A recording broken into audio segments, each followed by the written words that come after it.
Al-Kalam. Sourate 68. 52 versets.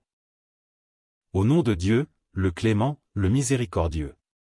Non. Par la plume et par ce que les scribes mettent en ligne. Par la grâce de ton Seigneur, tu n'es point un possédé. En vérité, une récompense sans reproche t'est réservée et tu es doué d'un caractère élevé. Bientôt tu verras et les négateurs, eux aussi, verront lequel d'entre vous a perdu la raison, car c'est ton Seigneur qui connaît le mieux ceux qui s'égarent de son chemin et ceux qui sont les bien dirigés. N'obéis donc point aux négateurs qui aimeraient bien que tu sois accommodant avec eux, afin qu'ils le soient aussi avec toi. Et n'obéis à aucun jureur méprisable, détracteur médisant, hostile à tout acte charitable, agressif, scélérat, perfide et bâtard de surcroît. Qui, se sentant pourvu de richesses et d'enfants, s'écrie quand il entend réciter nos versets, ce ne sont là que des fables qui remontent aux anciens. À celui-là nous ferons porter un jour sur le museau la marque de l'avilissement. Nous avons éprouvé ces impies comme nous avions éprouvé les propriétaires du verger, quand ils jurèrent d'en cueillir les fruits de bon matin, sans dire, si Dieu le veut.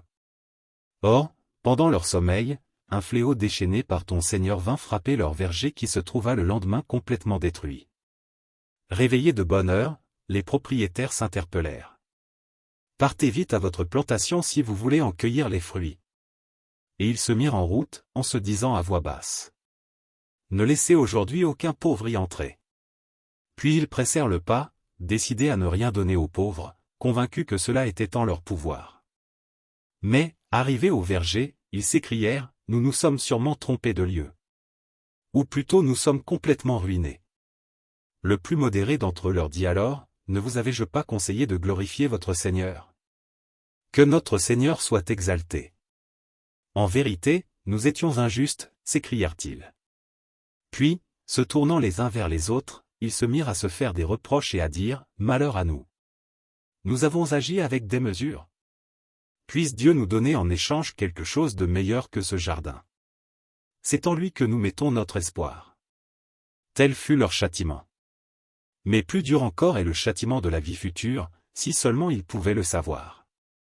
Ceux qui craignent leur Seigneur auront auprès de lui les jardins du délice. Et quoi? Traiterons-nous ceux qui sont soumis à la volonté de Dieu sur le même pied d'égalité que les criminels? D'où tirez-vous cet étrange jugement? Est-ce d'un livre dont vous auriez fait votre bréviaire, et dans lequel il serait dit que vous obtiendriez tout ce que vous désirez?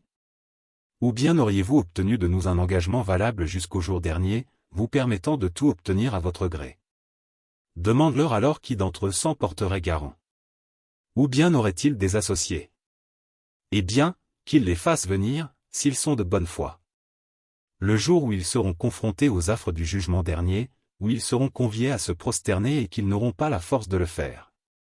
Ce jour-là, ils auront les yeux baissés et les traits du visage avilis, car c'est en vain, jadis, qu'on les conviait à se prosterner quand ils jouissaient encore de toutes leurs facultés. Laisse-moi donc avec ceux qui traitent de mensonges ce discours.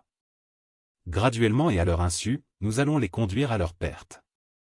Certes, je leur accorderai un répit, mais ma riposte sera implacable. Leur aurais-tu jamais réclamé, pour ta mission, un salaire qui aurait pu leur peser? Ou détiendraient-ils la clé du mystère dont ils s'inspireraient pour écrire? Soumets-toi avec patience à l'arrêt de ton Seigneur et n'imite pas Jonas, qui, suffoquant dans le ventre de la baleine, appela Dieu à son secours. Et qui aurait été jeté, comme une épave, sur le rivage, si la grâce du Seigneur ne s'était manifestée en sa faveur. Et c'est ainsi que Dieu porta son choix sur lui et en fit un saint. Peu s'en faut que les négateurs ne te foudroient du regard quand ils entendent réciter le Coran. C'est un vrai possédé, disent-ils. Or, ce Coran n'est qu'un rappel qui s'adresse à tout l'univers.